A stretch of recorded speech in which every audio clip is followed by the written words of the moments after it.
What's going on, riders? It's your boy Infinit Ryda here, and I get a lot of questions about my Hammer Performance 1250 kit that I have on Harley. So today I decided to make a video answering some of the most popular questions, so that way if anyone has any questions regarding the Hammer Performance kit, hopefully it'll be answered in this video. So let's get this video started. Infinit Ryda.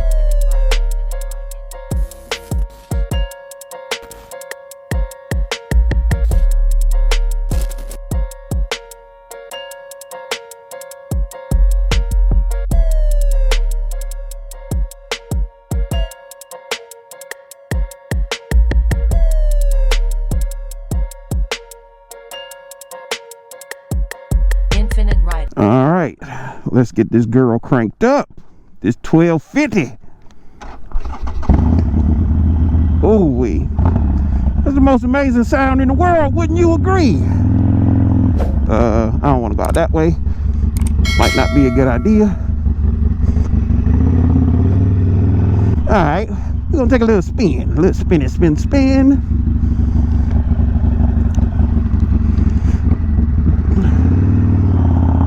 So, if this is your first time by my channel, welcome. Thank you for joining or tuning in, and welcome to the best motovlog channel on the planet. You gotta be confident about your stuff. You gotta be confident about your material, or why do it? Oh yeah. So let's go over some of the questions I get quite frequently about my 1250 Hammer Performance kit that I got on the motorcycle.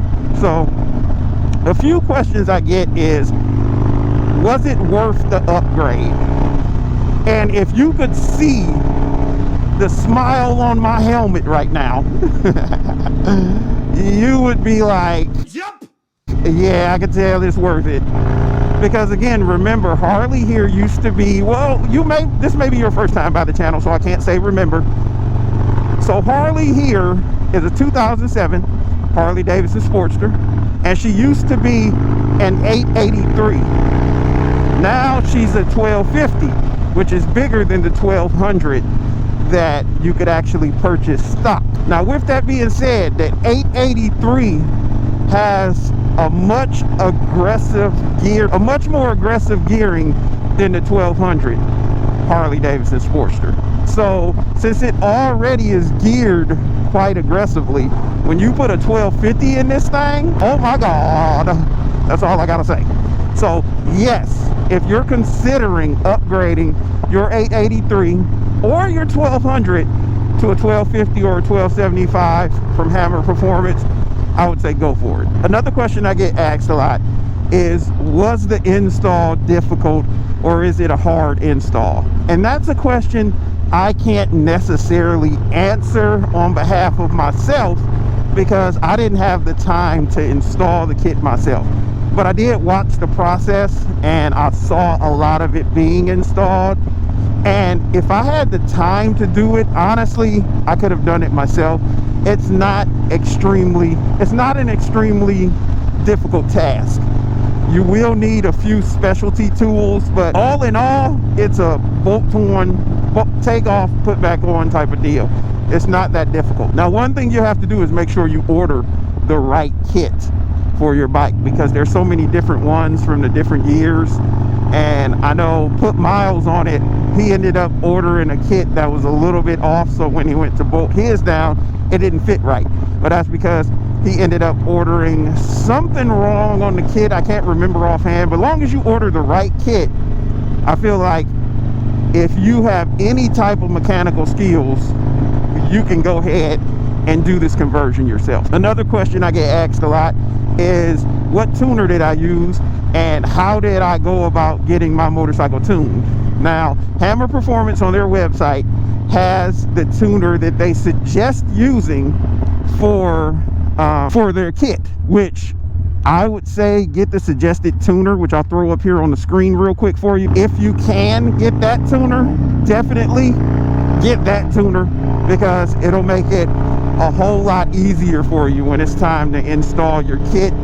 I had just purchased a FP3 tuner and it was quite expensive, so I didn't want to buy their suggested tuner. So what happens when that occurs is they send you the map, or basically all the numbers you have to key in. And there's two ways you can do it. You can either key it in manually, which is very tedious and it's a lot of numbers, and you have to sit there with your bike on, with your, if you have the FP3 tuner, you'll have to sit there with the bike on and the tuner connected and key it in manually through your phone. Me, I took that map, I reached out to Vance and Hines because they're so amazing. I reached out to them and I sent them my map and they tuned it for me and sent me back a map that was already, you know, it was ready to go, ready to rock and roll, ready to ride, ready to get out there, you know what I'm saying? So that's the method I went with, and it worked out great for me and I haven't had any issues whatsoever. Now, after they send you that map, you're going to want to auto-tune it for quite a few sessions. So I auto-tuned it for, I over-auto-tuned mine. I tuned it for probably about 3 months or so. So you definitely can use other tuners besides the suggested tuner. But if you use the suggested tuner, they'll send you a map that's already ready to rock and roll, and that's the suggestion I have for you. So another question I get is the break-in period important? Some people say it's not, some people say it is. My opinion, I feel like it is.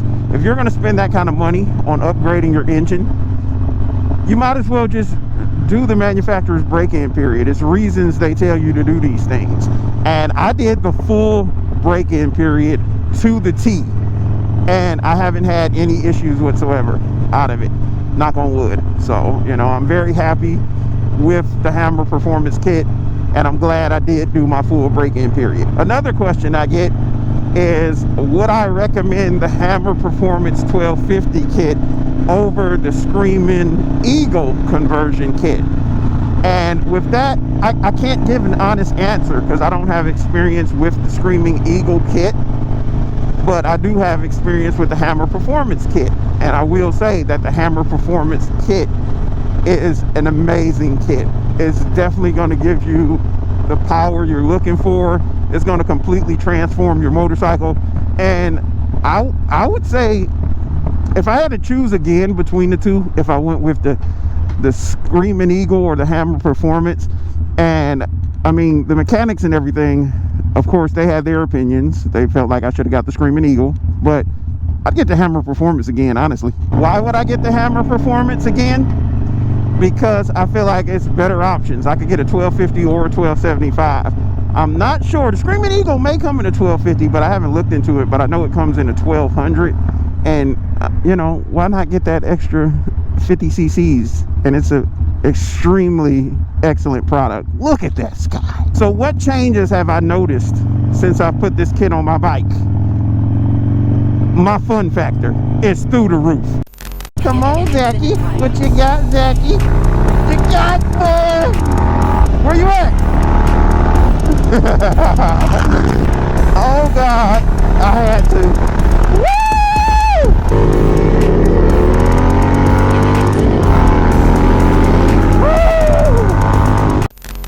Like, I noticed that I ride it a lot more. It has a lot more pull.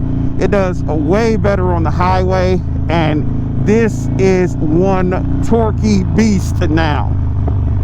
If I didn't do this conversion kit, I honestly probably would have been upgrading my motorcycle by now, because the 883 it's a great motorcycle, and it's good if you're not an extremely aggressive or ignorant rider. I guess I'll call myself that. I guess I'm an ignorant rider. Yeah, that's me all day baby, all day. Yeah, all day. You'll have a blast with the 883, but I had reached my maximum potential with the 883 as far as it was still fun to me, but I ride a little bit more aggressive, and if you're more of an aggressive rider, you're going to want a little bit more power out of your motorcycle. And I feel like this 1250 kit definitely did the job there for me. Oh, what am I doing? Oh, what am I doing? Oh, I'm being bad. I'm being a bad boy. I'm sorry, Honda. I didn't mean to do that to you. I'm sorry, Honda. It just makes you ride it a lot harder too, which is how I ride anyway. I like to ride hard. Duh. That's what she said. Now, there's always going to be some type of downside to the 1250 conversion kit, and I'll tell you what my experiences were that were the downside. The downside is the break-in period. I mean, it is what it is. You can't really open it up, and you can't ride the crap out of your motorcycle until you do that very long break-in period. But the anticipation was worth it. But going through the break-in period sucked, I'll be honest with you, because I followed it to the T.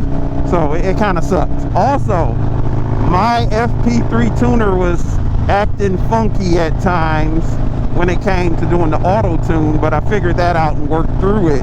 But it was acting funky, so that was a little bit of a headache. That's why I suggest, if you get this Hammer Performance kit, to go with the tuner that they suggest. Is it a huge noticeable difference? Hell yeah. The difference is night and day, baby. And I saw other people say that, and I didn't really believe it would be that big of a difference. But yeah, it's night and day. It's a night and day difference. If I could do it all again, would I get this kit? I've said it earlier in this video. Yes. If you're watching this video and you're thinking about it, press pause on this video, go to Hammer Performance and order the damn kit. Trust me, you won't be disappointed. Yeah. Now, I did get a few questions about, since I've switched over to my 2-in-1 exhaust and I had it tuned to my 2-in-2 exhaust, did I have to do anything drastic or change anything? And I'm supposed to do another auto tune, which I have not done yet, and it seems to be riding perfectly fine. I am going to do another auto tune so I get my full performance out of this thing, but I just ain't did it yet. I just been rolling. Does the 1250 kit change the sound of your Sportster? Yes, it does. It makes it sound more beefy, more aggressive, more intimidating, just more powerful in general. It has an amazing sound. An amazing sound. Will anyone, I think someone asked, is there a way to distinguish if I have a 1250 kit just from looking at the bike? There's not really. You have to look extremely closely and you'll see a little hammer on the heads that they provide you with. And with that being said, what comes with the kit? So you get the heads, which is going to be basically the lower section of the Evo motor, or the mid section, I'll say. This section right here that you're seeing on the screen is going to be that section. And it's also, you're going to get the piston, the all the little rings and clamps that you got to put in there, as well as you'll have to get a new clutch spring that's a little bit stronger. And it's basically a kit online you buy, and it comes with everything. But the main two parts is the